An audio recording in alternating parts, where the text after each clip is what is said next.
Hello and welcome to this episode of the Stampscapes lab where we have another piece of the aged foliage paper, pre-printed paper. It comes in two different sides. One side is ruled, lined like this for letter writing, and the other side is blank and without the ruling. And it's a different pattern altogether, which is really great because this comes in an 8-pack of different styles, and then you flip it around and you have 8 completely different designs on it, giving you 16 different designs that you can choose from. And I take it that I guess you can write on this handwrite, but it's made to go through inkjet printers and such. Okay, so I like this design right here for a horizon type of project card. It would be elongated, so it's more in your slimline type of spirit. And I saw this as being kind of a watery type of scenario, so I thought that would be perfect for having this in this elongated format. This whole thing could be water here, but I'm going to fold it in half like that, and I'm going to put these trees right along up top there, and I thought this would be perfect for some koi fish swimming around and down in this lower section here. So we're going to use the set here with the birch trees, tree trunks in here, and we'll come up with a little scenario in here. This will be a not too far of a shoreline. It'll be fairly close, so kind of an intimate little setting here.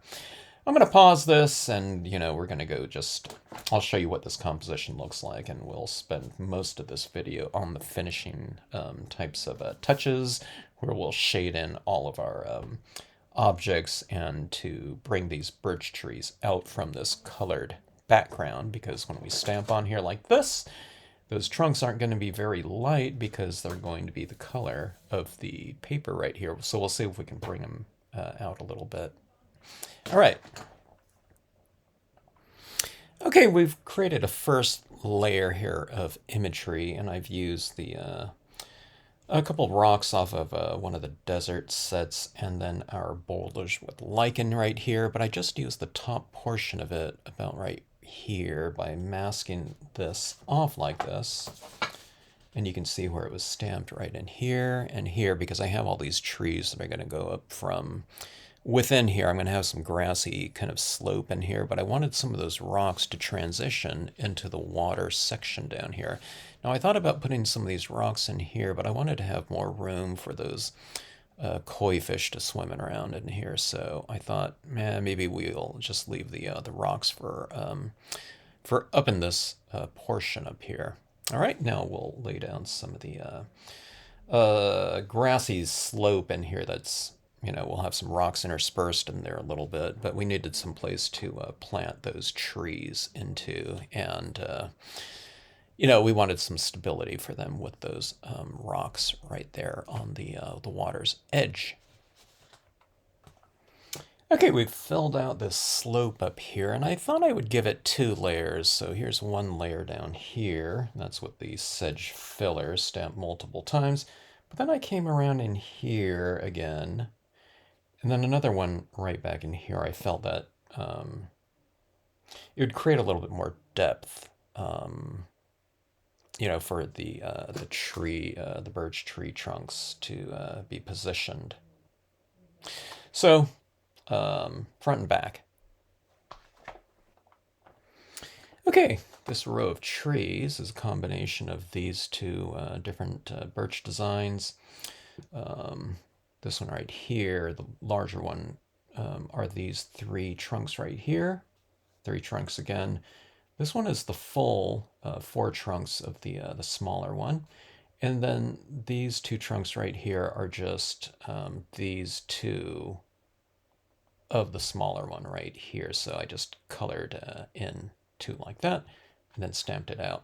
Now I did sacrifice some of these overhanging flowers right up here, just because I didn't want to have to mask them off and stamp these behind there. You certainly could do that, but I was planning on doing some kind of overhangs of some foliage up here anyway, so we're just going to lose that.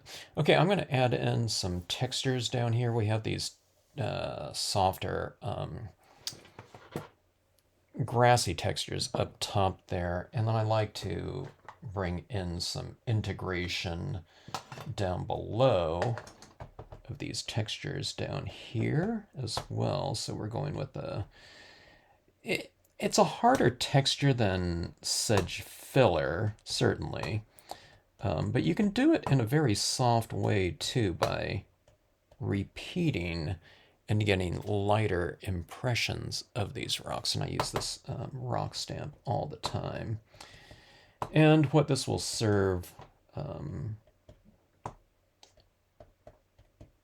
it'll serve to create some initial shadow work in this lower section as well. And then when we have those textures and shadow forms right in here, it's less work for us to create those shadows solely with the media that we're going to be applying in here, which is mainly colored pencils. Now I have all these rocks down in here, but it also looks really good to have some of that up in our grassy areas as well. It just brings a little bit of continuity, and it breaks up the monotony of the repeated form up top like that, okay? So, tiny rocks, small, I use it all the time. Okay, so let's see, we're gonna get into some additional things in here. This, to me, it looks like a moonlit night type of thing, so I think I'm gonna add in a moon right in here with white pigment ink. And then I thought I would use this deer right in here somewhere. And I thought that would make a dramatic, kind of focal point with a scene right in here. So we'll work on that next. Okay, we've added the deer right in here, pretty big one. And then I thought, the tones of this piece really kind of go well with the glow-in-the-dark type of vinyl sticker paper here. So I stamped that out, as opposed to doing kind of a 1-inch hole punch pigment ink application of a moon in the background. So we'll go with that. Now I'm going to do an overhang in here with some different foliage, and I don't know which one I'm going to go with. I could go with some fairly large leaves. I'll probably use a couple of these in conjunction with one another, but we'll stamp them out. I'm kind of debating on whether or not to do them in kind of a dark green and a black, because I think it would match some of these. I don't know what these are down there. They're not lilies or something like that, but it kind of reminds me of it, like something like a lily in a pond or something like that. But we'll probably go with something fairly large just to match the larger foliage forms down below. All right, so we'll go ahead and do that. Okay, we've fleshed out a lot of the remaining imagery on here. We have the foliage overhang right here in 2 different tones, in dark green and black. And then I've added in our koi fish down in this area. And then I've added in some additional lily pads in here. So I thought that would go well with that space in there, and we can take a look and get the gist of how this would kind of look like in a horizon card format like this, where we're taking advantage of this fold like this to hopefully give it a little bit more of a 3-dimensional feel, kind of like a little diorama. Now, what we'll do is we'll go in and we'll flesh out a lot of the scene with some color and some shading work in here. And then I'll address these trees in here now that I've positioned the moon in here, so we can get kind of the gist of how the moonlight would hit these trees in here as well. So, yeah. And we'll create a little bit of a shadow kind of design work at the base of the trees as well. Okay, we've added in a lot of green, brown, and black tones into the piece. And I'm looking at this, and there's this kind of orangish, I don't know, whatever, golden brown type of splashes right around in this area. Kind of maybe it's a little bit more ochre. And I thought that it would probably be a good idea to maybe bring in some of those tones in a couple other areas. Just, it's not going to look like that color, but just to warm up just slightly some areas within like this grassy area. I mean, it could be anywhere, but just to, I don't know, kind of wake up some of these areas and just, it kind of makes them glow a little bit more by bringing in this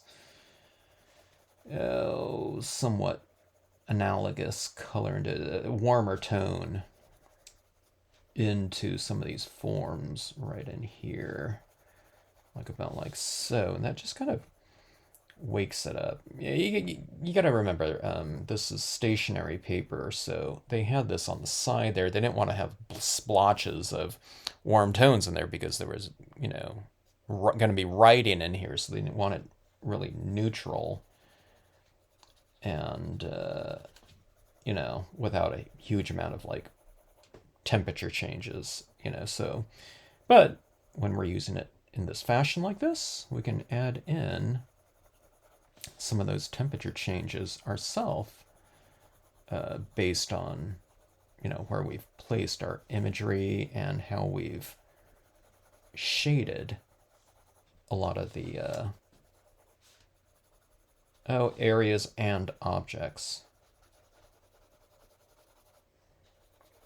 So there you go, with a little bit more warmth throughout. It's just like a little tweak of it. It didn't warm it up like really completely, but it just looks a little bit more richer as a result. We'll take a look and see what this is looking like. Hopefully it's looking a little bit more dimensional as we go. Now, one of the funnest things to do is to address some of these trees in here and to bring out a little bit more lightness into them, especially with the moonlight that would be hitting them. And I think I'll add in a lot of the highlights with my paint pen here, my acrylic paint pen, but then we'll balance it off with some of the white pastel pencil. So this is going to look kind of out of place right here because it's going to be a little bit maybe too sharp of a white on the side of the trees facing that moon. But again, what we'll try to do is we'll try to balance it off with some additional white pastel pencil on the side there, so it's not just going to be a line of white like that. Although that doesn't look too bad, but we'll go in and add these types of reflective, I don't know, kind of lighter areas on those trunks like that. I'm trying to keep it kind of sketchy, so it's not just like one solid line, and it looks a little bit more broken up. And when you do it like that, it makes it a little bit more gestural too, so not so hardcore. All right, I'll finish doing that. On these trees over here, the highlight will be on the opposite side of the trunk than the ones on the left side of the paper. Okay, we've added quite a few highlights in here. I've highlighted the trees, the tree trunks, and I've added a little bit of a reflective light down in that grassy area in between the trees closest to the moon. Put a few little out here. And then all these rocks in here have a little bit of a top edge highlight with the paint pen. And then some of these fish in here, I gave it a little bit of a line on the top side of them just to add a little bit of a infusion of color. Maybe I should add in a little bit of tone into these fish too. They're all like koi fish, so do a little bit of a orange on them. I don't know if I want to go red. I guess it'd be okay. The orange would kind of harmonize with the tones on the that are inherent on the paper a little bit more. So a little bit of color on them. I don't know if you could see that there, but there's our three-dimensional type of effect. And then let's see.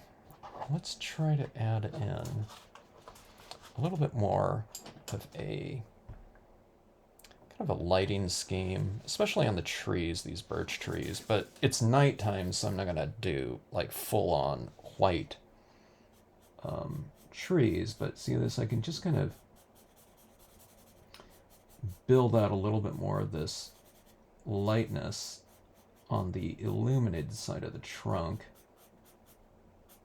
I can't fill it in too much because I'm going to be covering up all of the details, the texturing that's in black on the birch. But you can see right here how these trees look a little bit different than over here. Here, I'll do this one halfway so you can kind of see what's happening here. But see, I'm adding it right on that right side, like about like that. It makes it stand out from the background a little bit more. And then see, I'm kind of breaking it up a little bit too. I don't just do the whole thing. I'm just kind of I don't know, scribbling around a little bit.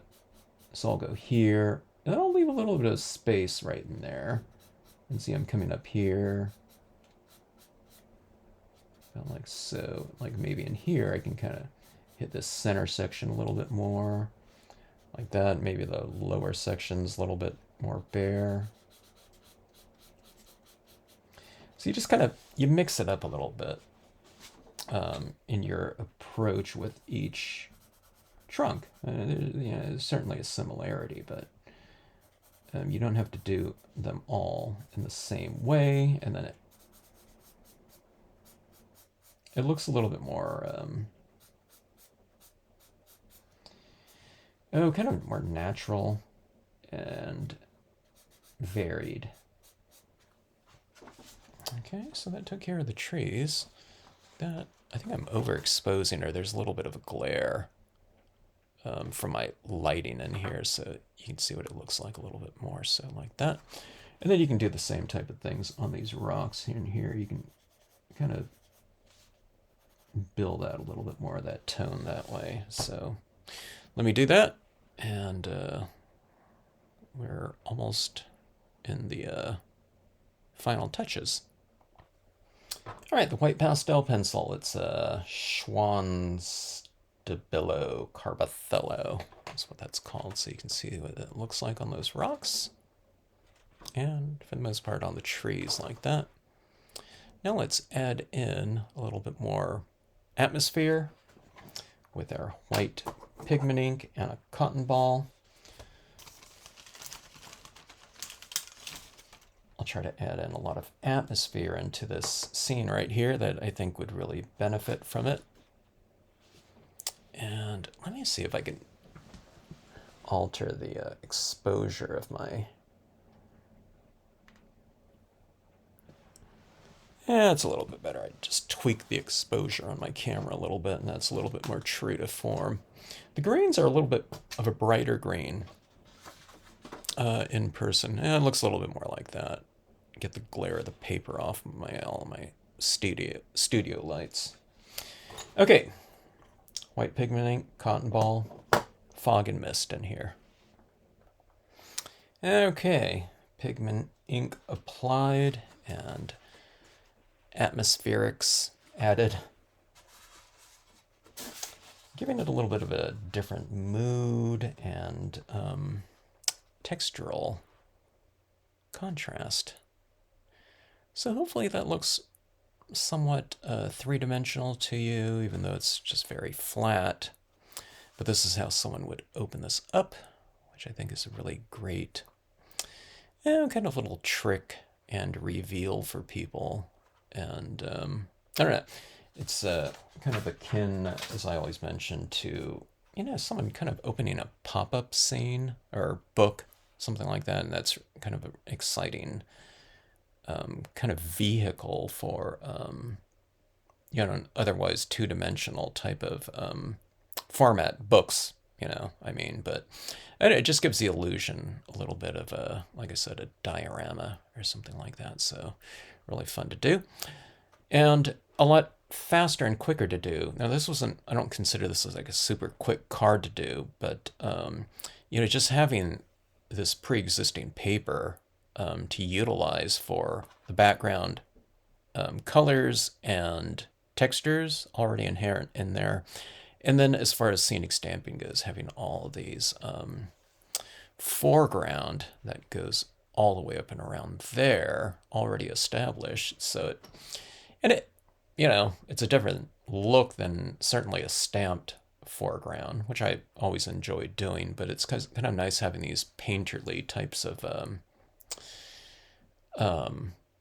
textures and images to combine with an otherwise, crisp impression type of format that is rubber stamping. So in this scene right here, that, you turn off the lights and that should glow, a nice green glow on the printable glow-in-the-dark vinyl sticker paper. All right, so hope you liked the card. Thanks so much for watching, and if you have any questions, drop me a note in the comment section.